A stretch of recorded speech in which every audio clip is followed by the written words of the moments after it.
My name is David Back, and I teach first grade at Sanders Elementary School, and today we're going to read Digby Takes Charge. Digby Takes Charge, written and illustrated by Carolyn Jane Church. On the farm lived 2 cows, 4 pigs, 6 silly sheep, and a grumpy farmer. There was also a new sheepdog named Digby. Digby had been brought to the farm because he was so very good at herding. "Okay, Digby," said the farmer, "let's see just how good you really are. I want all those sheep in the pen now." Easy peasy, thought Digby, only 6 sheep, so he set to work. But these sheep had different ideas.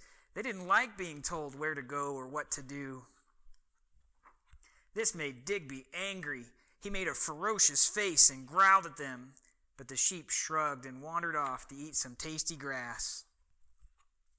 Digby was furious and confused. How could he possibly be a great sheepdog if the sheep completely ignored him? So he came up with a plan.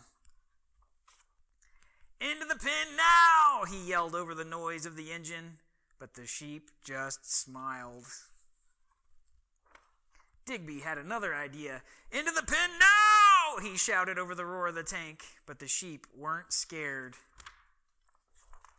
So he took to the skies in a huge helicopter. "Into the pen now!" Digby cried at the top of his voice, but the sheep simply looked up and laughed. Digby felt exhausted. He didn't know what to do next. How can I be a great sheepdog if I can't even round up 6 silly sheep? He hung his head in misery. The 2 cows and 4 pigs saw how unhappy he was. "Come on, Digby," they said encouragingly. "We have lived on this farm for a long time," they told him, "and we've learned there is a way to get what we want." They gathered around Digby and whispered their secret. "Why, thank you," said Digby. "Now I think I understand."